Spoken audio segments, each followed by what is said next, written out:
আসসালামু আলাইকুম রহমতুল্লাহ। বিশ্বজাহানের স্রষ্টা মালিক এবং সার্বভৌমত্বের মালিক মহান আল্লাহর শুকরিয়া আদায় করে সবাই বলি আলহামদুলিল্লাহ।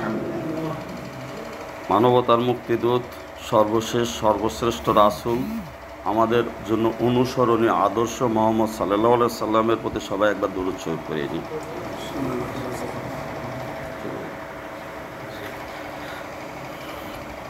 সম্মানিত উপস্থিতি, আজকে সূরা ফাতহার উপরে আলোচনার জন্য আমরা বিষয় নির্ধারণ করেছিলাম। সূরা ফাতহার উপরে মোটামুটি আলোচনা এসে গেছে। আমি সূরা ফাতহার শিক্ষা এবং আমাদের আজকের সমাজ এবং রাজনীতির সাথে আমাদের কি করণীয় এই জায়গাটায় আসতে চাচ্ছি। নবী রাসূল প্রেরণের উদ্দেশ্য সম্পর্কে সূরা সফের ভিতরে আল্লাহ তাআলা বলছেন, ওয়াল্লাযী আরসালা রাসূলাহু বিল হুদা ওয়া দীনিল হক লিইয়ুযহিরাহু আলাদ দীনি কুল্লিহি ওয়ালাউ কারিহাল মুশরিকুন। আল্লাহ তাআলা নবী রাসূলদেরকে প্রেরণ করেন সত্য দিন সহকারে, হেদায়েত সহকারে, এজন্য যেন অন্য দিনের উপর তাকে বিজয়ী করা হয়, আর এটা মুশরিকরা অপছন্দ করে। তাই নবী রাসূল প্রেরণের উদ্দেশ্য হচ্ছে দিনকে বিজয়ী করা, আর এই বিজয়ের কাজটা নবী রাসূলগণ কীভাবে করেছেন এটাই কোরআন শরীফে আল্লাহ বর্ণনা করেছেন। মূসা আলাইহিস সালাম কীভাবে ফেরাউনের মোকাবেলা করেছেন এটা আল্লাহ তাআলা কোরআন শরীফে এনেছেন। ইব্রাহিম আলাইহিস সালাম কীভাবে নমরুদের মোকাবেলা করেছেন এটা আল্লাহ কোরআন শরীফের ভিতরে এনেছেন আমাদের শিক্ষা গ্রহণ করার জন্য। দাউদ আলাইহিস সালাম কীভাবে জালুতের বিরুদ্ধে লড়াই করে বিজয়ী হইলেন এটা আল্লাহ তাআলা কোরআন শরীফের ভিতরে নিয়ে এসেছেন। এভাবে প্রতিটা নবীর ঘটনা দেখবেন তারা শত্রু বা প্রতিপক্ষের সাথে কীভাবে মোকাবেলা করেছেন এটা এনেছেন। আর যখন কোনো কম আল্লাহর অবাধ্য হয়েছে তখন আল্লাহ তাআলা কীভাবে তাদেরকে গজব দিয়ে আল্লাহ তার নবীকে টিকিয়ে রেখেছেন এবং ওই কমকে ধ্বংস করেছেন সেটা নিয়ে এসেছেন। যেমন লূত আলাইহিস সালামের ক্ষেত্রে এটা এনেছেন। আর একমাত্র ব্যতিক্রম ইউনূস আলাইহিস সালাম, সেটাও আল্লাহ কোরআন শরীফে বলে দিয়েছেন যে ব্যতিক্রম ইউনূস আলাইহিস সালামের, যে তিনি তার কওমকে হেদায়েতের পথে ফিরাই নিয়ে এসেছেন। যখন তিনি তাদের গজবের সিদ্ধান্ত দিতেছিলেন তখন সেটাকে আবার ফিরিয়ে নিয়ে এসেছেন, আর ইউনূস আলাইহিস সালাম ওখান থেকে চলে এসেছিলেন, তার উপরে আল্লাহ তাআলা ক্ষুব্ধ হয়েছেন, রাগান্বিত হয়েছেন। এটা আল্লাহ তাআলা কোরআন শরীফে বলছেন। ইউসুফ আলাইহিস সালামকে কীভাবে তিনি মিশরে নিয়ে গেলেন এবং নিয়ে যে সেখানে কিভাবে তাকে মিশরের রাজত্ব তার হাতে উঠাই দিলেন, অর্থাৎ এটি তো একটি বিজয়। রাজত্ব পাওয়াটাই তো বিজয়। যুদ্ধ ছাড়াও কিভাবে বিজয়ী করলেন, যুদ্ধ ছাড়াও একটা মানুষ যিনি বাইরের থেকে দাস রূপে গেছেন, তার ওখানে মা বাবা আত্মীয় স্বজন কেউ নেই, বহিরাগত একজন ব্যক্তি দাস রূপে ঢুকেছেন যে জায়গায়, সেখানে তিনি বাদশাহী পরিণত হয়ে গেছেন। এটা আল্লাহ তাআলা সূরা ইউসুফের ভিতরে দেখিয়েছেন এবং এই জন্য বলছেন এটি উত্তম ঘটনা। বিনা রক্তপাতে কিভাবে একজন ব্যক্তিকে তিনি বাদশা বানিয়ে দিতে পারেন আল্লাহ তাআলা সেটা দেখিয়েছেন। আর আল্লাহ রাসূল সাল্লাল্লাহু আলাইহি সাল্লাম তিনি দিনকে কিভাবে বিজয়ী করতেছেন এটা আল্লাহ তাআলা গাইডলাইন দিতেছেন, শিক্ষা দিতেছেন অন্যান্য নবীদের ঘটনাকে সামনে নিয়ে এসে। আর আল্লাহ রাসূল সাল্লাল্লাহু আলাইহি সাল্লামকে কীভাবে ধাপে ধাপে তিনি দিনকে বিজয়ের পূর্ণতার দিকে নিয়ে যাচ্ছেন সেটা আল্লাহ তাআলা দেখিয়েছেন। সেই বিজয়ের পূর্ণতার একটি গুরুত্বপূর্ণ ঘটনা হচ্ছে হুদাইবিয়ার ঘটনাটা। এই হুদাইবিয়ার ঘটনাটা, এই হুদাইবিয়ার সন্ধিটা, এটা অত্যন্ত গুরুত্বপূর্ণ ঘটনা। যেমন একটি গুরুত্বপূর্ণ ঘটনা ছিল রাসূল সাল্লাল্লাহু আলাইহি সাল্লামের মক্কা থেকে হিজরত করে মদিনায় যাওয়াটা, এইটা একটি গুরুত্বপূর্ণ ঘটনা ছিল। প্রথম তিনি নির্যাতন নিপীড়নের যে বলয় সেখান থেকে বের হয়ে মদিনায় যে একটি মুক্ত ভূমিতে তিনি পৌঁছাইলেন এবং তিনি সেখানে যেয়ে সেখানকার নেতৃত্ব অর্জন করলেন, সেখানের মানুষ তার লিডারশিপকে গ্রহণ করে নিল এবং তারা এই সিদ্ধান্ত নিল যে তারা রাসূল সাল্লাল্লাহু আলাইহি সাল্লামের সহযোগী ভূমিকা পালন করবে এবং তাদের বিচার ফায়সালার ক্ষেত্রে আল্লাহ রাসূল সাল্লাল্লাহু আলাইহি সাল্লাম যে ফায়সালা দেবেন সেটাকে তারা মেনে নেবে নিজেদের বিরোধ বা দ্বন্দ্বই হইলে। বাইরের থেকে কেউ যদি মদিনায় অ্যাটাক করে তারা রাসূল সাল্লাল্লাহু আলাইহি সাল্লামের নেতৃত্ব মেনে নিয়ে তারা সম্মিলিতভাবে সেই অ্যাটাক বা আক্রমণের মোকাবেলা করবে, এই প্রতিশ্রুতি তারা দিল। এটি ছিল মদিনা সনদ। হিজরত এবং মদিনা সনদ ছিল একটি বড় বিজয়। তারপরের বড় বিজয় হচ্ছে বদরে আসলো, ওহুদে আসলো, খন্দকে হলো। এরপরে ষষ্ঠ হিজরিতে যে আমরা এই হুদাইবিয়ার ঘটনাটা দেখতে পাই, এই হুদাইবিয়ার ঘটনাটা বিজয়কে আরও বৃহত্তর পরিসরে নিয়ে যাওয়ার সুযোগ করে দিল। তো এই দিনটা কিভাবে ধাপে ধাপে ধাপে ধাপে বিজয় হচ্ছে, কিভাবে ধাপে ধাপে এটা পূর্ণতার দিকে অগ্রসর হচ্ছে, রাসূল সাল্লাল্লাহু আলাইহি সাল্লাম কীভাবে এটাকে ওই পর্যায় পর্যন্ত নিয়ে যাচ্ছেন, আল্লাহ তাআলা তাকে কিভাবে গাইড করতেছেন, এই ঘটনাগুলোর মধ্যে আমাদের শিক্ষণীয় আছে। শিক্ষণীয় এটা তখন আছে যখন আমরাও দিনকে বিজয় করতে চাইব। তার আগে আমাদের উপলব্ধি করতে হবে আমাদের সমাজে দিন বিজয়ী না পরাজিত। এই বিষয়টাকে আমরা কিভাবে দেখি আর আমরা কিভাবে এটাকে ভাবি তার উপর নির্ভর করবে এই সূরাটির গুরুত্ব আমাদের কাছে কি। আমাদের সমাজে দিন বিজয়ী না পরাজিত এই বিষয়ে আপনারা আপনাদের একটি মন্তব্য দেন, তাইলে আমার সুবিধা হবে আমরা সামনে এগিয়ে যাওয়ার ক্ষেত্রে। নাহলে আবার বুঝাই নিতে হবে যে দিন এটা পরাজিত, যদি না বুঝেন। দিন যে আমাদের সমাজে পরাজিত এই ব্যাপারে সবাই একমত আছেন তো ভাই? আচ্ছা, তাহলে আমাদের ওইটা আর বুঝিয়ে নেওয়ার জন্য বা ওই দিকে যাওয়ার প্রয়োজন থাকতেছে না। দ্বিতীয় কথা হচ্ছে যে এই পরাজিত দিনকে বিজয়ী করবার আকাঙ্ক্ষা কি আমাদের আছে? যদি এই আকাঙ্ক্ষাটাও থাকে তাহলে আমরা সামনে এগিয়ে যেতে পারবো। আর এই আকাঙ্ক্ষা যদি থাকে তাহলে আমরা এই জায়গা থেকে শিক্ষা নিব যে রাসূল সাল্লাল্লাহু আলাইহি ওয়াসাল্লাম কীভাবে দিনকে বিজয়ী করেছিলেন, যে এবং তাকে আল্লাহ তাআলা আমাদের অনুসরণে আদর্শ বলে দিয়েছেন। তার মানে কি, এই বিজয় করতে হলে রাসূল সাল্লাল্লাহু আলাইহি ওয়াসাল্লাম যেভাবে ধাপে ধাপে অগ্রসর হয়েছে এই ধাপগুলোকে আমাদের মাথায় রাখতে হবে এবং এটাকে অনুসরণ করে দিনকে বিজয়ের দিকে নিয়ে যেতে হবে। বোঝা গেছে বিষয়টা?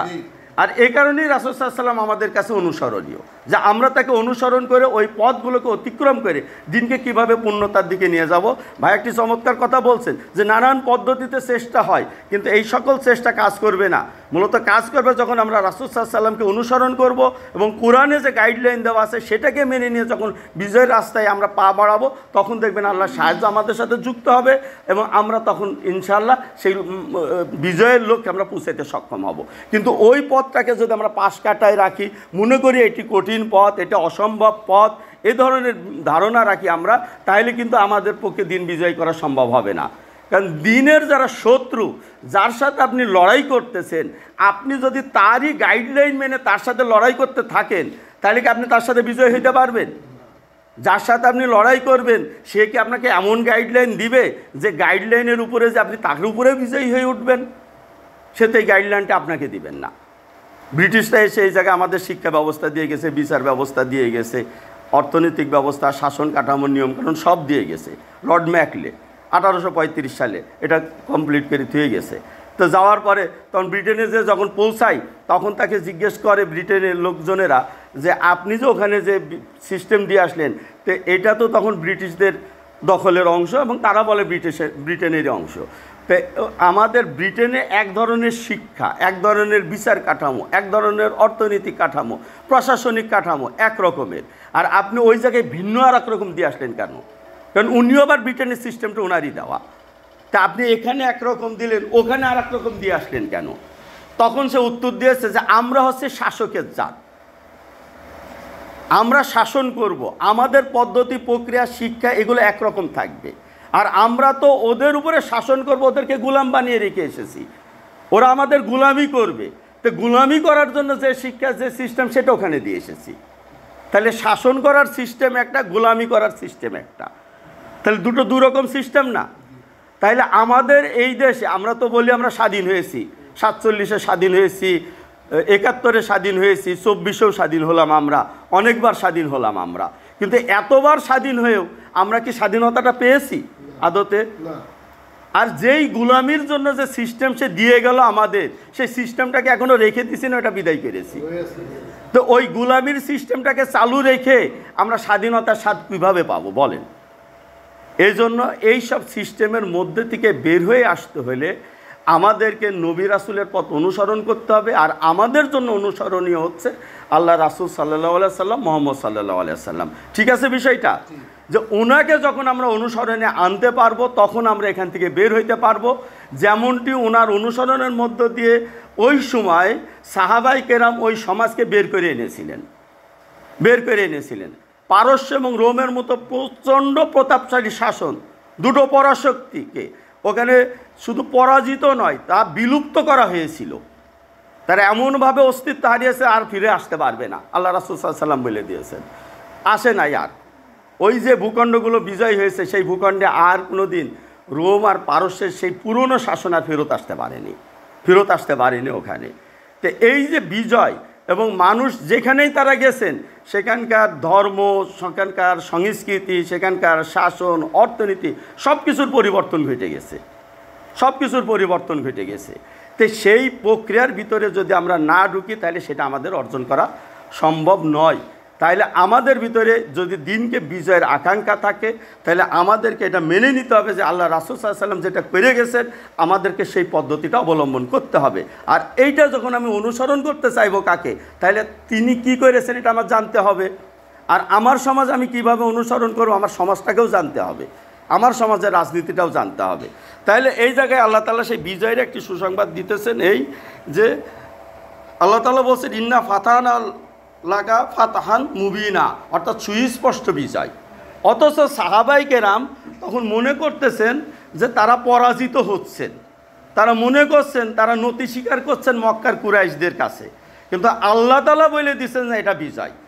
তার মানে কি, বিজয় আর পরাজয়ের অনেক সময় দৃশ্যমান একরকম থাকে, চোখে একরকম দেখা যায়, আর ভিতরের রহস্যটা ভিন্ন হতে পারে। ভিতরের রহস্যটা বুঝতে হলে আর একটু গভীরে যে বুঝতে হয়। কারণ বাইরের দৃষ্টিতে দেখে মনে হবে পরাজিত তারা, কেননা তারা গিয়েছেন উমরা করার জন্য, কিন্তু সেই উমরাটা তারা করতে পারতেছেন না, ওখান থেকে ফেরত চলে আসতে হচ্ছে। এই কারণে কিছু কিছু সাহাবায়ে কেরামের কাছে মনে হচ্ছে যে আমরা বুঝি পরাজিত হয়ে গেলাম, কারণ যে লক্ষ্য নিয়ে আমরা গিয়েছি সেই লক্ষ্যটা আমাদের হাসিল হয়নি, অতএব আমরা পরাজিত হয়েছি। কিন্তু আল্লাহ তাআলা কোন লোককে তাদের প্রেরণ করেছেন এটা তো আল্লাহ তাআলা জানেন, তিনি তো তার পিছন থেকে সব কিছু পরিচালনা করতেছেন। তাই আল্লাহ তাআলা বলছেন না বিজয়ী হয়েছো তোমরা। রাসূল সাল্লাল্লাহু আলাইহি ওয়াসাল্লাম গেছেন কিসের জন্য? স্বপ্নের মধ্য দিয়ে একটি নির্দেশনা লাভ করেন রাসূল সাল্লাল্লাহু আলাইহি ওয়াসাল্লাম মক্কার দিকে যাওয়ার জন্য, সেটা উমরার উদ্দেশ্যে। এই উদ্দেশ্যে তিনি যাওয়ার নির্দেশনা পান। নবীদের স্বপ্ন হচ্ছে আল্লাহর ওহীর অন্তর্ভুক্ত, যে কারণে আমরা এই যে কয়েকদিন আগেই কুরবানির ঈদ পালন করছি আমরা, যে ইব্রাহিম আলাইহিস সালাম স্বপ্ন দেখলেন যে তিনি তার সন্তানকে জবেহ করতেছেন, তিনি সেটি করতে গেলেন। তো এইরকম রাসূল সাল্লাল্লাহু আলাইহি ওয়াসাল্লাম যখন স্বপ্ন দেখলেন যে তিনি মক্কায় যাচ্ছেন উমরা করার জন্য এবং তিনি উমরা করতেছেন, জবেহ করতেছেন, তাহলে এটি ছিল রাসূল সাল্লাল্লাহু আলাইহি ওয়াসাল্লামের প্রতি আল্লাহ তাআলার একটি নির্দেশনা। তা আল্লাহ তাআলা উমরার নির্দেশনা দিলেন, আর রাসূল সাল্লাল্লাহু আলাইহি ওয়াসাল্লামও সেই নির্দেশনা নিয়ে মক্কার অভিমুখে রওনা দিলেন সাহাবায়ে কেরামকে নিয়ে। অথচ এই মক্কাটা একটু স্মরণ করে দেখেন, এই মক্কার কুরাইশরা সেই 500 কিলোমিটার দূরে, 500-550 কিলোমিটার দূরে তারা মদিনাতে যে অ্যাটাক করেছে না মুসলমানদেরকে এই করার জন্য, মদিনার সমাজে আক্রমণ করে সাহাবায়ে কেরাম রাসূল সাল্লাল্লাহু আলাইহি ওয়াসাল্লামকে ওখান থেকে নিশ্চিহ্ন করার জন্য তারা বদরে গিয়েছে, ওহুদে গিয়েছে, খন্দকে তারা সম্মিলিত বাহিনী নিয়ে ওখানে গিয়েছে। যে শত্রু আপনাকে তেড়ে বেড়াচ্ছে, আপনাকে নিশ্চিহ্ন করার জন্য, আপনি সেই শত্রুর ঘরের ভিতর রওনা দিচ্ছেন। এখন যে আপনাকে খুঁজে বেড়াচ্ছে আপনি তার বাড়ির উপরে যাচ্ছেন, ব্যাপারটা তাই না? বিষয়টা কিন্তু ভয়াবহ। বিষয়টাকে আমাদের ব্রেনে না, চিন্তায় না আনলে আমরা বিষয়টা উপলব্ধি করতে সক্ষম হব না সরলভাবে। এই জায়গাটা তিনি রওনা দিয়েছেন সাহাবায়ে কেরাম নিয়ে, তাও ভারী অস্ত্রপাতি নেই কোনো, শুধু সাধারণ কোষবদ্ধ তলোয়ার। এই সাধারণ তলোয়ার নিয়ে 1400 সাহাবি, তাদেরকে তিনি রওনা দিয়েছেন। মুনাফিকরা তো ধরেই নিয়েছে, এই কথাগুলো তো এসেছে, ভাই বলছেন যে মুনাফিকরা ধরেই নিয়েছে যে আর ফেরত আসবে না। আপনি বাঘের মুখে চলে যাচ্ছেন জঙ্গলের মধ্যে, তা আপনার বাড়ির লোক তো ধরবে, যত আর জীবনে ফেরত আসবে না। যারা আপনাকে হুন্নে খুঁজে বেড়াচ্ছে মারার জন্য, এই 500 মাইল দূরে, 500 কিলোমিটার দূরে তারা সফর করে আসতেছে আক্রমণ করার জন্য, তারা এখন তাদের ভিতরে চলে যাচ্ছে। এটা অত্যন্ত সাহসের ব্যাপার, অত্যন্ত ঝুঁকির আছে এখানে। এজন্য মুনাফিকরা এই সফরে অংশ নিতে পারে নাই, মুনাফিকরা এই সফরে অংশ নিতে পারে নাই। কারণ তারা মনে করতেছে তোমরা এই 1400 লোক যে যাচ্ছ মক্কাতে, একটাও জীবন নিয়ে ফিরতে পারবা না, ওখানে তোমরা শেষ হয়ে যাবা। ওরা এখন উৎফুল্ল, ওই যে ভাই বলছেন যে আর ফিরবে না, তাইলে ওখানে মুনাফিকদের আবার শাসন রাজত্ব এটা আবার প্রতিষ্ঠিত হবে মদিনাতে। আর ওই ইহুদি যাদেরকে আল্লাহ রাসূল সাল্লাল্লাহু আলাইহি ওয়াসাল্লাম মদিনার থেকে বের করে দিয়েছিলেন, সেই বনু নাজির, বনু কাইনুকা, বনু কুরাইজা, তারাও উৎফুল্ল যে এইবার সে শেষ হবে, সে নিজে এবার নিজের গর্তে পাড়া দিতে যাচ্ছে। হ্যাঁ, আত্মঘাতী সিদ্ধান্ত মনে করতেছে। কিন্তু আল্লাহ তাআলা রহস্য জানেন, রহস্য আল্লাহ তাআলা জানেন। তিনি তাদেরকে বের করে নিয়েছেন। সাহাবায়ে কেরাম আল্লাহর প্রতি এই সুধারণায় রেখেছেন যে আল্লাহ তাআলা আমাদের সাথে আছেন, তিনি আমাদের সাহায্য করবেন। এই যে মন্দ ধারণার কোরআন শরীফের আয়াত আসলেই আমরা কেমন যেন যার যার পক্ষে ব্যবহার করতে থাকি। আমি যত অপকর্ম করি, উনি যদি আমাকে খারাপ ভাবে উনি বলে দিয়ে যায় এই মন্দ ধারণাটা হারাম, বলে দিয়ে আমার অপকর্মকে ঢাকার চেষ্টা করি, এবং এই উদ্দেশ্যে আমরা ব্যবহার করি খুব বেশি। হয় মন্দ ধারণা করলেন কেন, এটা ঠিক করলেন না আপনি। হ্যাঁ, মন্দ ধারণা যদি মিথ্যা হয় তাহলে অবশ্যই এটা বেঠিক, কিন্তু সঠিক হয়ে গেলে ওটার অসুবিধা নেই। মিথ্যা ধারণা করলে হবে বিধায় মন্দভাবে ধারণা করতে নিষেধ করা হয়েছে। কিন্তু আল্লাহ তাআলাই মন্দ ধারণাটা আল্লাহর উপরে করা হয়েছিল, যেটা মুনাফিকরা প্রচার করেছিল, যে আল্লাহ তাআলা যে স্বপ্ন দেখাইলেন তার নবীকে এবং তাদেরকে বের করে নিলেন, তারা মনে করতেছে আল্লাহ তাআলাই মুমিনদেরকে ধোঁকা দিয়ে বের করে নিতেছে, আর তাই স্বপ্নটা একটি ধোঁকা। এই স্বপ্নের এই ধোঁকায় পড়ে তোমরা চলে যেও না, গেলে তোমরা ধ্বংস হয়ে যাবা, তোমাদেরকে মেরে ফেলা হবে। এটা কি আল্লাহর প্রতি একটি মন্দ ধারণা না? আর আল্লাহ রাসূল সাথে নিয়ে যাচ্ছেন, তার প্রতি একটা অবিশ্বাস না এটা? এই অবিশ্বাসের কারণে তারা প্রচার করলো তোমরা যেও না এখানে। কিন্তু তাদের এই প্ররোচনায় তারা প্রভাবিত না হয়ে সাহসী সাহাবীগণ যারা ত্যাগী ছিলেন, আল্লাহর প্রতি তাদের অধিক ঈমান ছিল, তারা কিন্তু তাদের দ্বারা কোনো প্ররোচিত না হয়ে তারা মৃত্যু হোক, শহীদ হোক, আর যাই হোক, ফিরে আসবেন কি আসবেন না সেই পরোয়া না করে রাসূল সাল্লাল্লাহু আলাইহি ওয়াসাল্লামের সাথে তারা রওনা দিলেন। এই রওনা দেওয়াটাই তাদের অনেক বড় ঈমান, আর এটাই বলছে ঈমানের সাথে ঈমান যুক্ত হওয়া। এটা আরও বেশি ঈমান তাদের, যে তারা বের হয়ে চলে গেছেন তারা আল্লাহ রাসূল সাল্লাল্লাহু আলাইহি ওয়াসাল্লামের সাথে। আর আল্লাহ তাআলা বললেন যে আমার প্রতি যারা এই মন্দ ধারণা করলো, আমি দেখিয়ে দিলাম যে ওই মন্দ ধারণাটা মিথ্যা।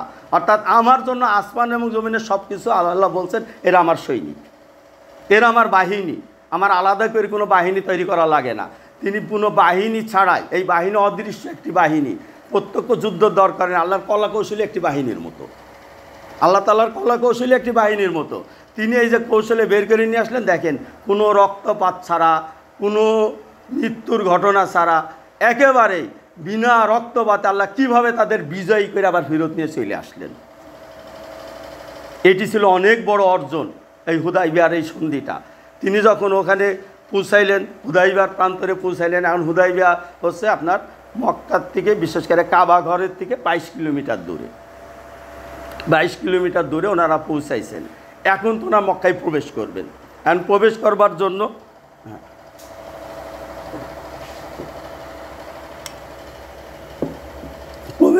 জন্য তিনি মক্কার লোকের কাছে আগে বার্তা প্রেরণ করতে চাইলেন যে আমরা যুদ্ধ করতে আসি নাই, এই কথাটা বুঝাইতে। আপনার প্রতিপক্ষ যাতে আপনাকে ভুল না বুঝে। আমাদের অনেক কিছু শিকার আছে এই ঘটনাতে, যে আপনার প্রতিপক্ষ আপনাকে যেন ভুল না বুঝে, আপনি তাকেও ক্লিয়ার করে দেন।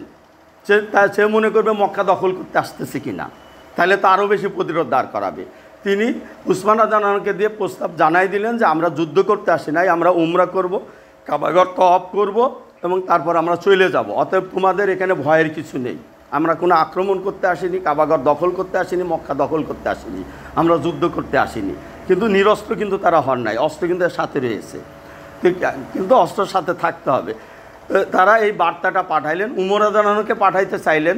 তো উমর রাদিয়াল্লাহু বলছেন, ইয়া রাসূলুল্লাহ, আমার মনোভাব তো কঠোর, ওরা না জানি যদি কোনো খারাপ আচরণ করে ফেলে তা আমি ধৈর্য ধরতে পারবো না, তখন হয়তো বিরোধ তৈরি হয়ে যাবে, আমি পাল্টা জবাব দেবো ওইভাবে, তখন সমস্যা হবে। তার চেয়ে বরং উসমান রাদিয়াল্লাহুকে পাঠান, আপনি উসমানকে পাঠান, তার প্রতি উসমানের মন নরম আছে, আর তার প্রতি কুরাইশরা অনেক অনুগ্রহ তার ভোগ করেছে, তার সাথে ওইভাবে দুর্ব্যবহার করবে না, আর সে কথা বললে তারা ওইটা আরও বেশি মানবে। কূটনীতিক দক্ষতার জায়গাটা আমাদের শিখতে হয় এই জায়গার থেকে। আপনি যখন কারো কাছে কোনো তথ্য বা কোনো প্রতিনিধি পাঠান, যখন আপনি নেগোসিয়েশনের জন্য পাঠাবেন, আপনি যখন তার সাথে একটি সমঝোতার জন্য পাঠাবেন, তখন ওই রকম ব্যক্তিকে চয়েস করা, যখন যে কাজ, তখন সেই কাজের উপযুক্ত ব্যক্তিকে চয়েস করে নেওয়া। রাসূল সাল্লাল্লাহু আলাইহি ওয়াসাল্লাম বললেন, হ্যাঁ ঠিক আছে, তাহলে উসমানই যাক। তিনি উসমান রাদিয়াল্লাহুকে পাঠাই দিলেন। উসমান রাদিয়াল্লাহু চলে গেলেন। এখন উসমান রাদিয়াল্লাহুকে তারা কিন্তু আটকাই রেখেছে, ওসমান রাদিয়াল্লাহুকে তারা কিন্তু জিম্মি করে ফেলেছে, হত্যা করে নাই। কিন্তু জিম্মি করে হত্যার আগেই তারা খবর প্রচার করতেছে যে উসমানকে হত্যা করা হয়েছে, মুসলমানদের প্রতিক্রিয়া কী হয় এটা বোঝার জন্য। এটাই হচ্ছে কৌশল। হত্যা করে নাই, হত্যা না করে রেখে দিয়ে প্রচার করে দিচ্ছে যে হত্যা করা হয়েছে, দেখো তো ওরা কী প্রতিক্রিয়া দেয়। তো ঠিক আছে, হত্যা করলে কি প্রতিক্রিয়া হয়, আর হত্যা যদি করে তাহলে তো ওই মুনাফিকদের আশঙ্কা যে গেলে সবাই শেষ করে দিবে, তাহলে তো বাকিদের ভিতরেও ভয় ঢুকতে পারে, তাই না? যখন উসমান রাদিয়াল্লাহুকে হত্যা করেছে তখন তারা এসে এখন আমাদেরও হত্যা করতে পারবে, কাছাকাছি চলে এসেছে, পালায়ও বাঁচতে পারবো না, পিছন দিয়ে ধাওয়া করে ঠিকই ধরে ফেলবে। তো এইরকম পরিস্থিতিতে তারা ভয় পেতে পারতেন। কিন্তু হত্যা যদি করা হয়, হত্যা না করে যখন হত্যার কথা প্রচার করলো, তখন সাহাবায়ে কেরাম দেখিয়ে দিলেন যে হত্যা করা হলে তারা কি করবে, তারা পালায় আসবে না। এটা তারা দেখিয়ে দিলেন যে আমরা পালায় আসবো না।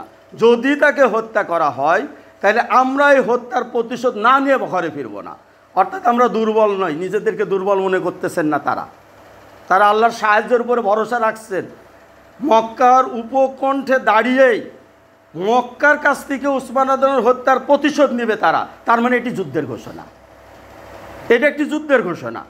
এই যুদ্ধের যে দৃঢ়তা তারা দেখাইলেন, এই দৃঢ়তাকে আল্লাহ তাআলা পছন্দ করলেন যে ঠিক আছে, জবাবটা এভাবেই দিতে হবে। আমরা কি এরকম জবাব দিতে পারি সব সময়? পারি না, বিজয় আমাদের আসে না, আল্লাহর সাহায্য আমাদের সাথে থাকে না। সাহাবায়ে কেরাম এই জবাবটা এইভাবেই দিয়েছিলেন, যদি হত্যা করা হয় আমরা তার প্রতিশোধ নেব, আমরা দুর্বল নই, আমাদের কাছে যা আছে তাই না, আল্লাহর উপর ভরসা রেখে আমরা তাদের উপরে আক্রমণ করব, হামলা করব। তখন এইটা করলেন। তারা যখন এই দৃঢ় প্রতিজ্ঞ হইলেন, তখন আল্লাহ তাআলা তাদের এই দৃঢ় প্রতিজ্ঞাকে আল্লাহ পছন্দ করলেন এবং মক্কার কুরাইশ নেতাদের অন্তরের ভিতরে আল্লাহ ভীতি ঢুকাই দিলেন, যেটাকে বলা হয় রূপ, যা দিয়ে আল্লাহ সাহায্য করেন মুমিনদেরকে। তাদের অন্তরের ভিতরে আল্লাহ ভীতি ঢুকিয়ে দিলেন। এই যে ভীতিটা তাদের ঢুকে গেল, তখন দুর্বল হয়ে গেল তারা মনে করতেছে যদি আক্রমণ করে আজকে, ওরা যেভাবে শপথ নিতেছে, তাইলে আমরা এখনই মক্কাটা আমাদের হাতছাড়া হবে। ভয়টা দেখেন কেমন। কয়দিন আগেও নেতানিয়াহু খুবই হুমকি দিচ্ছিল, গাজার থেকে মুসলমানদেরকে তেড়ে দিবে। প্রচুর বোমা বিস্ফোরণ করেছে, প্রচুর হত্যাকাণ্ড চালিয়েছে, কিন্তু গাজার থেকে মুমিনরা বের হয় নাই। তারা গাজায় থেকেছে, ওখানে তারা মৃত্যুবরণ করছে, শহীদ হচ্ছে, সন্তান শহীদ হচ্ছে, মা বোনেরা শহীদ হচ্ছে। গাজার নিচে তারা সুড়ঙ্গ করে সেখান থেকে যুদ্ধ করতেছে। আল্লাহ তাদের সাহায্য করতেছেন, নাইলে টিকে থাকতে পারতো না তারা। এই পরীক্ষার মধ্য দিয়ে আল্লাহ তাদের শাহাদাতকে কবুল করতেছেন। কিন্তু আজকে দেখেন তারা যেভাবে ইরানের দ্বারা জবাব পাচ্ছে, তারা যে সিনাই উপত্যকায় তাদেরকে তারা নির্বাসিত করবে, এখন সিনাই উপত্যকায় ইসরায়েলি ইহুদিদের দ্বারা ভরা। তারা ইসরায়েল থেকে পালিয়ে সিনাই উপত্যকায় চলে যাচ্ছে, তারা ইসরায়েল থেকে পালিয়ে ইউরোপে চলে যাবে কী করে, বাঁচবে কী করে, এই রাস্তা খুঁজতেছে। তাহলে কোন দিকে পরিস্থিতি ঘুরে যায় দেখেন আল্লাহর সাহায্য আসলে। যেই সাহাবা কেরামকে হত্যার জন্য তারা মদিনায় এসে আক্রমণ করত, ওই সময় 500 মাইল অতিক্রম করা সহজ কথা ছিল না। সারাদিন ধরে সফর করলে 14-16 কিলোমিটার বা 18 কিলোমিটার রাস্তা অতিক্রম করা যেত তখনকার দিনে ঘোড়া নিয়ে। এটা আমরা যে 3 দিনের দূরত্ব 3 মঞ্জিল অতিক্রম করার পরে কসরের বিধান, সেটা আমরা 47-48 মাইলের হিসাব করি। তাহলে 500 মাইল অতিক্রম করা কি? তারা তার উপকণ্ঠে গেছে, মুনাফেকরা মনে করছে তারা ফেরত আসবে না, আর তারা ওখানে দাঁড়িয়ে শপথ গ্রহণ করতেছেন তারা প্রতিশোধ না নিয়ে ঘরে ফিরবেন না। আর তখন আল্লাহ তাদের ভিতর ভীতি সঞ্চার করে দিয়েছেন, তারা এখন পরিমরি করে এগিয়ে আসতেছে সমঝোতার জন্য। আল্লাহ রাসূল তো উসমান রাদিয়াল্লাহু আনহুকে পাঠিয়েছেন তো তাদের কাছ থেকে নতি স্বীকার করার জন্য নাই, তিনি জাস্ট বার্তাটা পৌঁছে দেওয়ার জন্য পাঠিয়েছেন যে আমরা যুদ্ধ করব না, আমরা উমরা করতে আসছি, উমরা করে চলে যাব, এইটা বলার জন্য। আর এই যে পরিস্থিতি তৈরি হইল, তখন তারা ভীত সন্ত্রস্ত হয়ে রাসূল সাল্লাল্লাহু আলাইহি ওয়াসাল্লামের কাছে আসতেছে যেন মক্কার উপরে তারা আক্রমণ করে না বসে। উল্টা ভয় পেয়েছে তারা তখন যখন ফিরত আসতেছে, আল্লাহ রাসূল সাল্লাল্লাহু আলাইহি ওয়াসাল্লাম দেখতেন যে সুহাইল ইবনে আমর আসতেছে সবার আগে। যখন সুহাইল ইবনে আমরকে তিনি দেখলেন, তখন বলছেন যে আল্লাহ সহজ করে দিবেন। এটা অর্থাৎ শত্রু বা প্রতিপক্ষের নেতৃত্বের যে গুণাগুণ বৈশিষ্ট্য, এটা রাসূল সাল্লাল্লাহু আলাইহি ওয়াসাল্লাম অবগত থাকতেন। যেমন আবু জেহেল একরকম ছিল, আবু সুফিয়ান আর এক রকম ছিল, সুহাইল ইবনে আমর আর এক রকম ছিল, আবু লাহাব আর এক রকম ছিল, এক একজন এক এক রকমের। আবু জেহেল থাকতে হচ্ছে ওই যে বদরের যুদ্ধে সে লড়াই করে মারা গেল, ঘাটটাও বললো লম্বা করে রাখতে, উঁচু করে রাখতে, সে মরবে, এটি ছিল তার অহংকার এবং দাম্ভিকতা। আবার আবু সুফিয়ান, উনি আবার নমনীয় ছিলেন। মক্কা বিজয়ের সময় দেখলেন যে উনি কীভাবে রাসূল সাল্লাল্লাহু আলাইহি ওয়াসাল্লামের কাছে খুব সহজে সমঝোতায় চলে গেলেন এবং ইসলাম গ্রহণ করে নিলেন। তাহলে নেতৃত্বের মধ্যে কিছু তফাৎ থাকে, এটিও শিক্ষার ব্যাপার থাকে। তিনি এটা দেখতেছেন কে আসতেছে সমঝোতার জন্য। যেমন রাসূল সাল্লাল্লাহু আলাইহি ওয়াসাল্লাম পাঠিয়েছেন উসমান রাদিয়াল্লাহু আনহুকে বার্তা দেওয়ার জন্য, উমর রাদিয়াল্লাহু আনহুকে না দিয়ে, তখন তেমনি মক্কার কুরাইশরাও তো সমঝোতা চাচ্ছে, তারাও ওই রকমই একজনকে পাঠাইছে, সুহাইল বিন আমরকে। তারা কাকে পাঠালো প্রতিনিধি রূপে, এটা দেখলেই বোঝা যায় তাদের নীতিটা কি হবে, তাদের চিন্তাটা কি। যখন সুহাইলরে পাঠিয়েছে তখন রাসূল সাল্লাল্লাহু আলাইহি ওয়াসাল্লাম বলছেন যে সহজ হবে, অর্থাৎ বেশি কঠিন হবে না, কারণ সুহাইল তো হুমকি দামকি দিবে না, সে তার প্রকৃতিটা কেমন, এক একজন নেতার এক একটা কলা কৌশল থাকে। তাইলে তাকে যখন পাঠিয়েছে বোঝা যাচ্ছে যে এটা আলাপ আলোচনার মধ্যে দিয়ে তারা নিষ্পত্তি চাচ্ছে, যুদ্ধের জন্য না। এই জন্য যখন সুহাইল এসেছে তখন আল্লাহ রাসূল বলছেন যে হ্যাঁ সহজ হয়ে যাবে। সাহাবায়ে কেরামকে তিনি শান্ত করতেছেন, সাহাবাগণ প্রচণ্ড ক্ষুব্ধ, যদি উসমান রাদিয়াল্লাহু আনহুকে হত্যা করা হয় তারাও তো পাল্টা তাদের উপর প্রতিশোধ নেবে, কিন্তু তিনি তা না করে সুহাইল রাদিয়াল্লাহু আনহুর সাথে তখন আলোচনার দিকে গেলেন। মক্কার এরা যে রাসূল সাল্লাল্লাহু আলাইহি ওয়াসাল্লামকে ওই বছরের মতো মক্কায় ঢোকার থেকে বিরত রাখতে পারতেছে, এটাকেই তারা সফলতা মনে করছে। ঠিক আছে, সফলতা মনে করলে যাও, এবছর আমরা যাচ্ছি না উমরা করতে, আগামী বছর আসবো, এক বছর পিছিয়ে দাও, এছাড়া তো আর কিছু না। আল্লাহ তাআলার কাছে বিজয়ের মূল হাকিকতটাই বেশি গুরুত্বপূর্ণ, বাহ্যিকভাবে দেখলেই হবে না, তিনি দেখতে চান ভিতরগতভাবে পরিস্থিতিটা কী।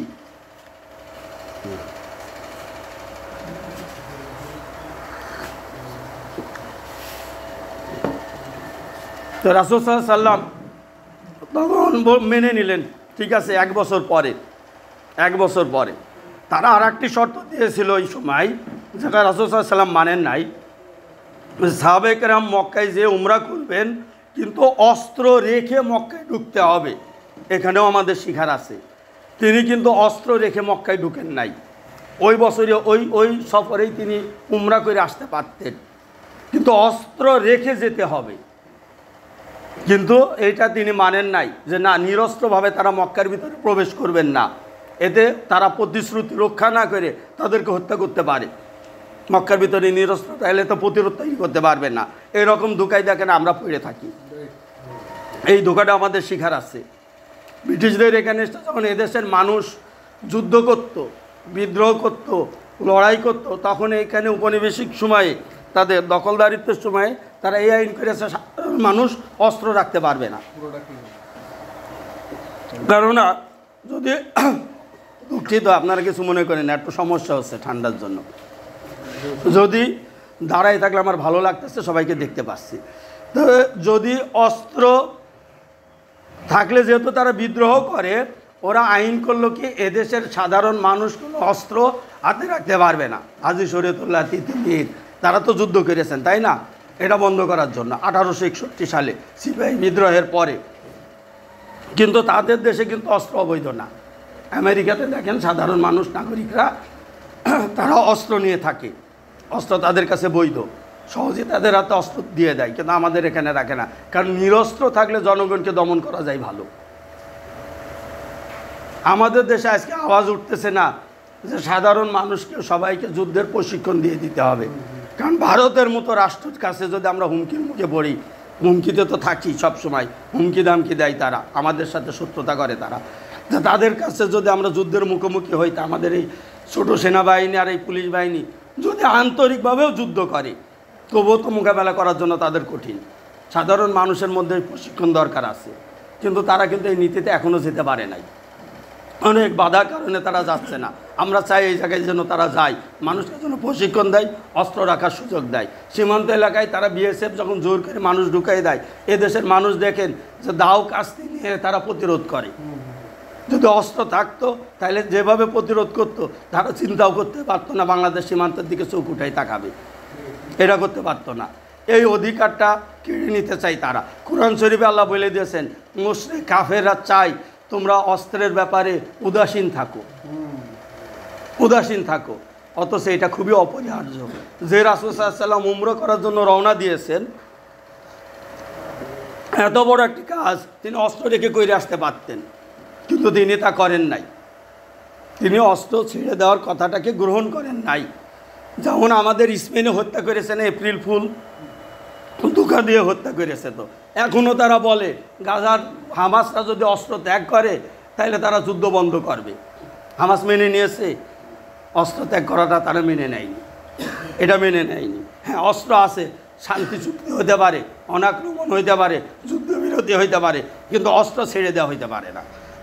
আমরা চাই এদেশের মানুষের কাছে এই অধিকারটা ফিরিয়ে দেওয়া হোক, এদেশের মানুষ এই অধিকারটা পাক, তারা যেন অস্ত্র রাখতে পারে। কেউ অপব্যবহার করবে তাকে শাস্তির ব্যবস্থা করবে, তার কাছ থেকে অস্ত্র কেড়ে নিবে, কিন্তু অস্ত্র একটা মানুষকে শক্তিশালী করে। আজকে বাংলাদেশের মানুষও যদি এই প্রশিক্ষণ থাকতো, অস্ত্র থাকতো, তো বাংলাদেশও স্বৈরাচার মাথা গেড়ে বসতে পারতো না। মানুষকে দুর্বল করে দেওয়া হয়েছে নিরস্ত্র করে দিয়ে। ৭১ মুক্তিযুদ্ধের পরেও মুক্তিযোদ্ধাদেরকে প্রথম নিরস্ত্র করে তাদের দুর্বল করে দেওয়া হয়, তারপরে বাকশাল প্রতিষ্ঠা করা হয়। যদি মুক্তিযোদ্ধারা নিরস্ত্র না হতো, বাকশাল তৈরি করতে পারতো না তারা। শেষ পর্যন্ত অস্ত্রধারীদেরই একটি অংশ বাংলাদেশকে মুক্ত করে সেই দুঃশাসন থেকে। আর এবারে ব্যাপক জনগণ যখন রাস্তায় নেমেছে, হত্যা করেও যখন কাউকে সরাইতে পারছে না রাস্তার থেকে, তখন শেষ পর্যন্ত সেনাবাহিনী বলতেছে যে অস্ত্র ব্যবহার করতে পারবে না, তখন বলছে যে তারা আর গুলি করবে না।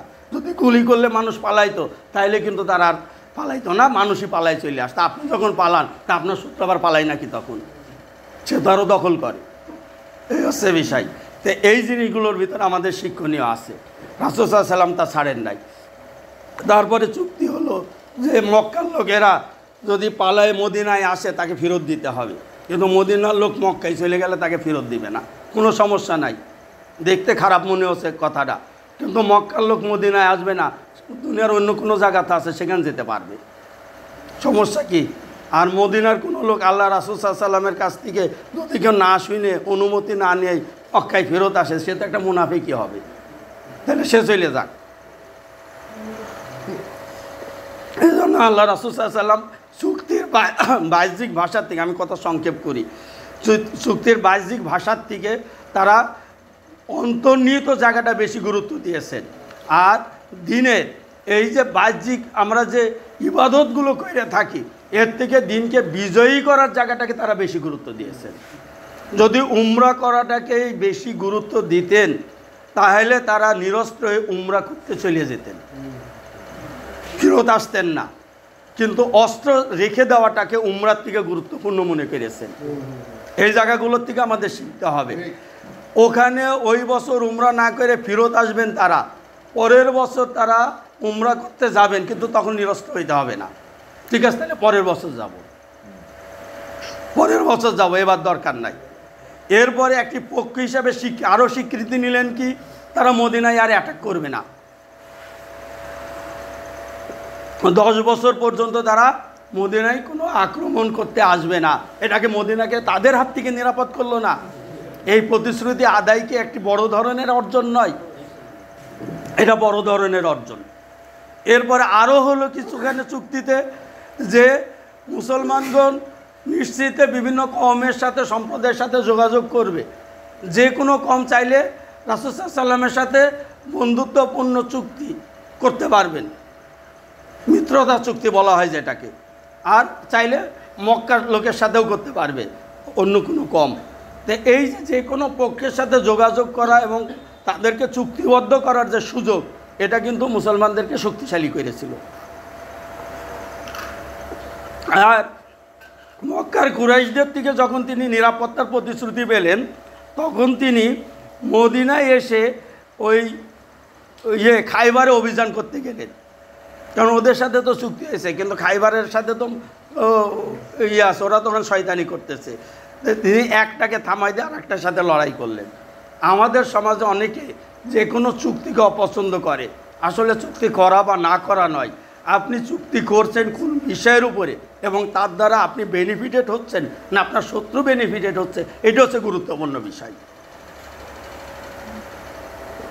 আমাদের দেশে যে চুক্তিগুলো হয়, শেখ হাসিনা চুক্তি করেছে ইন্ডিয়ার সাথে, সেগুলো তো প্রকাশ করে না। তার মানে কোনো সমস্যা আছে, সমস্যা না থাকলে তো প্রকাশ করত। এবং সেই চুক্তিগুলোতে বাংলাদেশ ক্ষতিগ্রস্ত হয়, ভারত লাভবান হয়। এই জায়গাগুলো আমাদেরকে মাথায় নিতে হবে। এই ধরনের চুক্তি গ্রহণযোগ্য নয়। আপনাকে চুক্তির ধারাগুলো প্রকাশ করতে হবে এবং জনগণ সেটা বিচার বিশ্লেষণ করে দেখবে এই চুক্তিতে যদি আমরা লাভবান হই তাহলে কোনো সমস্যা নেই, আমাদের স্বাধীনতা খর্ব করা হয়েছে কিনা এই জায়গাগুলো দেখতে হবে। আমাদের প্রতিরক্ষা ব্যবস্থাকে দুর্বল করে দেওয়া হচ্ছে কিনা এটাকে দেখতে হবে। তিনি কী ধরনের চুক্তি করতেছেন ইন্ডিয়াতে আমরা জানি না, কিন্তু তিনি যেভাবে শাসন করেছেন এবং ইন্ডিয়া তাকে যেভাবে সাপোর্ট করেছে তাতে আমরা নিশ্চিত করে ধরে রাখতে পারি যে চুক্তিগুলো আমাদের দেশের বিরুদ্ধে। তাইলে এই চুক্তিগুলো নিয়ে আমাদেরকে ভাবতে হবে এবং এই চুক্তিগুলোকে বাতিল করাইতে হবে আগামীতে। এই জায়গায় সূরার ভিতরে আমরা আরও সামনে আগাই। এখানে আল্লাহ তাআলা বলছেন যে তিনি সাহাবায়ে কেরামের কথা বলতেছেন যে যারা বের হয়ে আসলো তাদের অতীত ও ভবিষ্যৎ ত্রুটি আল্লাহ ক্ষমা করে দিয়েছেন, তাদের গুনাহ সমূহকে আল্লাহ ঢেকে দিয়েছেন। এই ঢেকে দিলেন কেন? আমরা তো এখন আমরা শিখেছি কিছু কিছু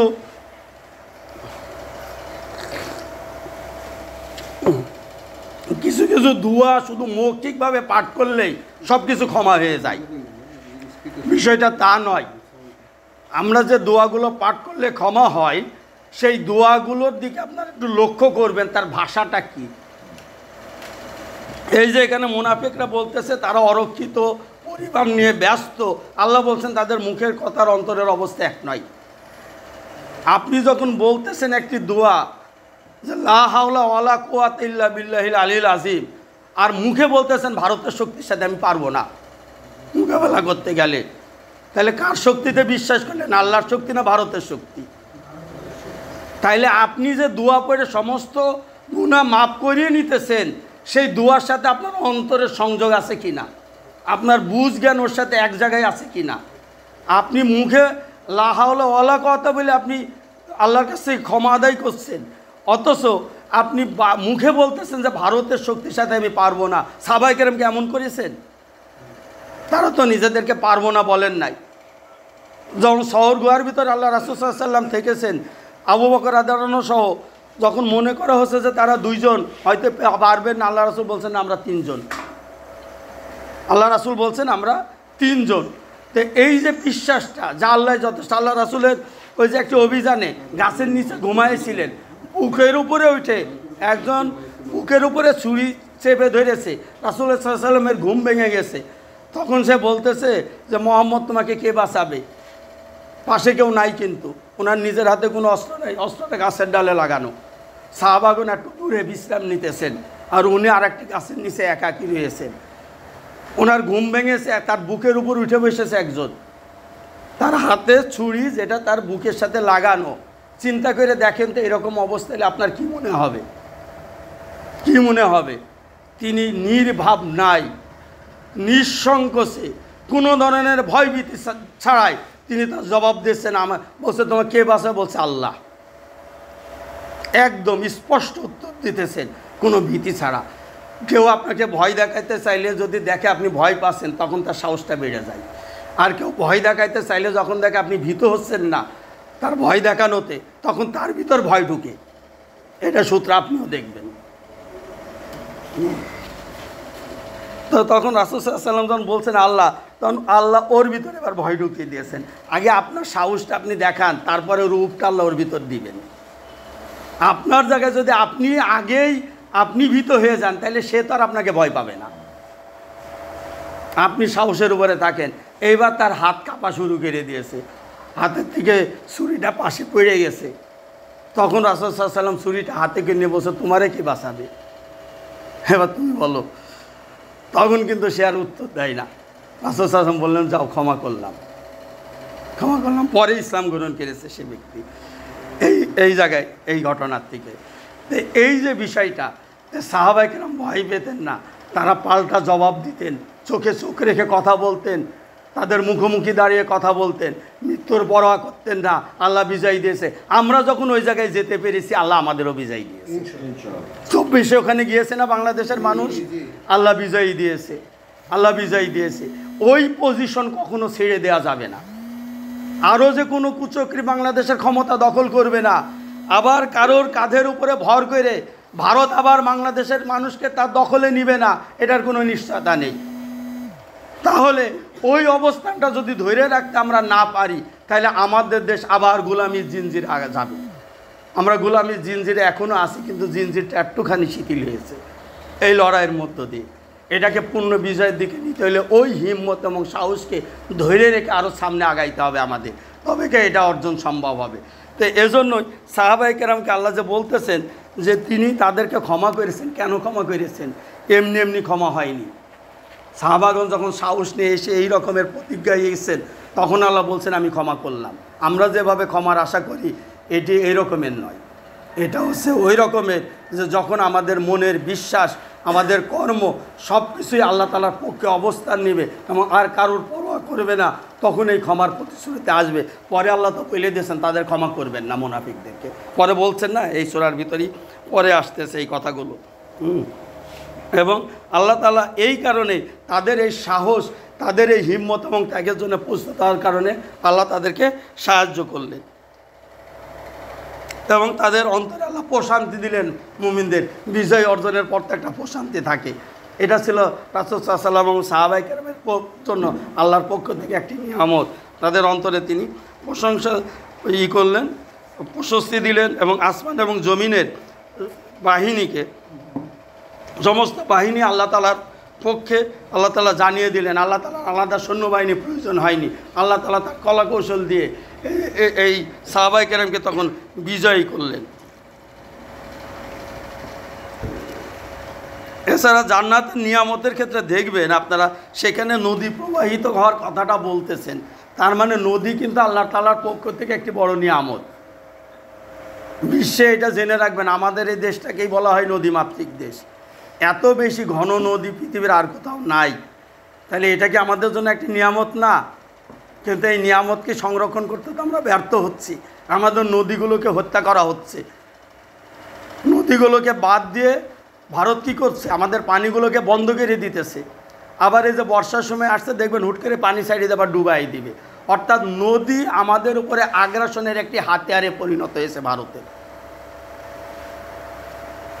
আমাদের এই জায়গাটা লক্ষ্য রাখতে হবে, এই নদীগুলো যেন আগ্রাসনের হাতিয়ার হিসাবে ভারত ব্যবহার করতে না পারে। আমাদেরকে এর প্রতিরোধ করতে হবে, এর মোকাবেলা করতে হবে। নদীগুলো যেন আমাদের নিজেদের কাজে লাগে সেইভাবে নদীর ব্যবস্থাপনা করতে হবে। এবং ভারত যেন আমাদের উপরে, পাকিস্তানে দেখেন না, সিন্ধু নদীতে যখন পানি দেওয়া বন্ধের কথা বললো কয়েকদিন আগে, পাকিস্তান জবাব দিল কি? সে সিন্ধু নদীর পানি আটকায় দিলে এটাকে যুদ্ধ ঘোষণা বলে তারা ধরবে। এবং সিন্ধু নদীর পানি আদায় করতে তাদের যদি পারমাণবিক অস্ত্র ব্যবহার করতে হয় তাও করবে। ভারতকে পরে চুপসে গেছে না? আমরা কেন ওই হুঙ্কারটা দিতে পারি না? তারা পরীক্ষামূলকভাবে চালু করার নামে শেখ মুজিবুর রহমানের সময় এই ফারাক্কা বাঁধটাকে চালু করলো। তারপর থেকে ওইটা তাদের হাতের মুঠে রেখে দিয়ে আমাদেরকে শাসন করে, আমাদের তিস্তাকে তারা নিয়ন্ত্রণ করে। এইগুলো আমাদেরকে প্রতিহত করতে হবে, এটা জেনে রাখবেন। আমাদের এই চিন্তাগুলো মাথায় রাখতে হবে, এই বিষয়গুলো। নদী যদি আমরা টিকিয়ে রাখতে না পারি, এই নদীকে দিয়েই তারা আমাদেরকে শেষ করতে পারবে। এটা ভারতের একটি যুদ্ধের হাতিয়ার এবং ভারত আমাদের বিরুদ্ধে যুদ্ধরত। সীমান্ত হত্যা করতেছে, বাংলাদেশের মানুষের আশা আকাঙ্ক্ষাকে প্রত্যাখ্যান করে তার মন মতো লোককে ক্ষমতায় বসিয়ে রাখতেছে, তাকে সাপোর্ট করে বাংলাদেশের মানুষের উপরে দুঃশাসন চালু করতেছে। শেখ হাসিনার পাশে যদি ভারত না থাকতো, শেখ হাসিনাকে আয়নাঘর বানাইতে পারত? কথায় কথায় গুলি করতে পারত? আবারও যদি কেউ ভারতের সমর্থন নিয়ে ক্ষমতায় আসে, জানবেন একই আচরণ করবে। তাহলে ভারতের সমর্থন তার কী জন্য প্রয়োজন বলেন? ভারতের সমর্থন তার কী জন্য প্রয়োজন? যদি মানুষের বুকে গুলি না চালাইতে চাই, আয়নাঘর বানাইতে না চাই, তাহলে ভারতের জন্য তার সমর্থন দরকার কিসে? তাহলে যারা ভারতের সমর্থন নিয়ে ক্ষমতায় আসবে বা ভারতের সমর্থনের দিকে তাকায় থাকবে, তাদের প্রত্যাখ্যান করতে হবে। আমাদের কোনো দলের প্রতি আমাদের বিদ্বেষ নেই, হিংসা নেই। আমাদের শত্রুতা হচ্ছে ভারতের সাথে। আল্লাহ তাআলা কোরআন শরীফে সেটা বলিতেছেন, সূরা সবেও বলছেন দিনকে বিজয়ের ক্ষেত্রে ভারত আমাদের প্রতিবন্ধক। মুশরিকরা তাও পছন্দ করে। যে ভারত আমাদের শত্রুতা করতেছে, তার সমর্থন নিয়ে ক্ষমতায় এসে দেশে কেউ ইসলাম দিবে? হ্যাঁ, ভারতের সমর্থন নিয়ে ক্ষমতায় এসে এই পানি নিয়ে সে কথা বলবে? সে সীমান্ত হত্যা নিয়ে কথা বলবে? বাণিজ্য বৈষম্য নিয়ে কথা বলবে? সে কোনোটাই করতে পারবেন না। যে ভারতের সমর্থন নিয়ে ক্ষমতায় আসতে চায়, সে ক্ষমতায় থেকেও ভারতের সমর্থনটা যাতে নষ্ট না হয় এই চেষ্টাই থাকবে। অতএব আমাদেরকে সজাগ হতে হবে। বাংলাদেশের ক্ষমতায় আসতে হলে বাংলাদেশের জনগণের সাথে থাকতে হবে, ভারতের সাথে নয়। এটা আমাদের আদায় করতে হবে, নাইলে এদেশ মুক্ত হবে না। এটা আর একটা গাজায় পরিণত হবে। ভারতের গুলামি করতে করতে বাংলাদেশটার অস্তিত্ব আজকে হারিয়ে যাওয়ার উপক্রম হয়েছে। আল্লাহ তাআলার মেহেরবানিতে আমরা ওখান থেকে বের হওয়া শুরু হয়েছি। এই বের হওয়ার প্রক্রিয়াটা যেন কেউ আর উল্টো দিকে আবার ঘুরাইতে না পারে, এটা মাথায় রাখতে হবে আমাদের। এখানে আরও একটি কথা গুরুত্বপূর্ণ, যে হুদাইবিয়ার চুক্তির ভিতরে যেটা ছিল যে মক্কার থেকে মদিনায় যারা আসবে তাদেরকে মক্কার হাতে ফেরত দিতে হবে। এখানে নারী বা পুরুষের কোনো আলাদা পার্থক্য ছিল না, কিন্তু আল্লাহ তাআলা নারীদের প্রতি তার বিশেষ সমর্থন, বিশেষ যে আল্লাহ তাআলা নারীদের প্রতি যে বিশেষ নির্দেশনা, এটা কিন্তু সূরা মুমতাহিনায় পরবর্তীতে দিয়ে দেন। এই শর্তটাকে আল্লাহ মডিফাই করেন যে নারীদের কাছে, নারীদেরা তো মক্কা থেকে বের হয়ে মদিনায় যদি না আসতে পারে তারা কোথায় আশ্রয় নেবে? আবু বাসির, আবু জান্দাল রাদিয়াল্লাহু আনহু তারা অন্য একটি জায়গায় যে আশ্রয় নিলেন, তারা 70 জনের মতো গ্রুপ তৈরি করলেন। তারা মক্কার কুরাইশদের ব্যবসা বাণিজ্যের উপরে হামলা করতেন। পরে মক্কার কুরাইশরাই অনুরোধ করলো যে এদেরকে আপনি নিয়ে নেন। কিন্তু নারী সমাজের আশ্রয় কোথায় থাকবে? তাদের ওপর তো তারা নিপীড়ন চালাবে। আল্লাহ তাআলা বললেন যে নারীগণ যদি মক্কার থেকে মদিনায় আসে তাহলে তাদেরকে পরীক্ষা করতে হবে তাদের ঈমান সঠিক কিনা। এটা পরীক্ষা করে নিয়ে তাদেরকে মদিনায় আশ্রয় দিয়ে দিতে হবে, এদেরকে ফেরত পাঠানো যাবে না। মুমিনা নারীদেরকে মক্কার কুরাইশদের হাতে ফেরত দেওয়া যাবে না। পুরুষদেরকে ফিরাই দাও, তারা নির্যাতন সহ্য করবে, অন্য জায়গা খুঁজে নিবে, কিন্তু নারীদের ফেরত দেওয়া যাবে না। আর আজকে দেখেন আরেকটি ঘটনা, পরীক্ষার কথা আল্লাহ বলছেন। ইরানের ভিতরে দেখেন যারা আপনার একদল নারী ধরা পড়ছেন এখন, মোসাদের এজেন্ট, তারা হিজাব মাথায় দিয়ে মুমিন হয়ে তারা পরিচয় দিয়ে, মিথ্যা পরিচয় মুমিনের দিয়ে তারা গুপ্তচর বৃত্তি করছে। শেষ কথা এটাই যেন আল্লাহ তাআলা আমাদেরকে সাহাবায়ে কেরামের মতোই দিনের উপর অবিচল রাখেন এবং এই দিনকে বিজয়ের দিকে আমরা নিতে পারি। এটাই আমাদের শেষ কথা। সবাই দোয়া করবেন এবং সাথে থাকবেন ইনশাল্লাহ। কে আছেন ভাই আপনারা? জি, আল্লাহ আমাদের সবাইকে কবুল করুন এবং এই জমিনের উপরে দিনকে বিজয় করার তৌফিক দান করুন। আমিন।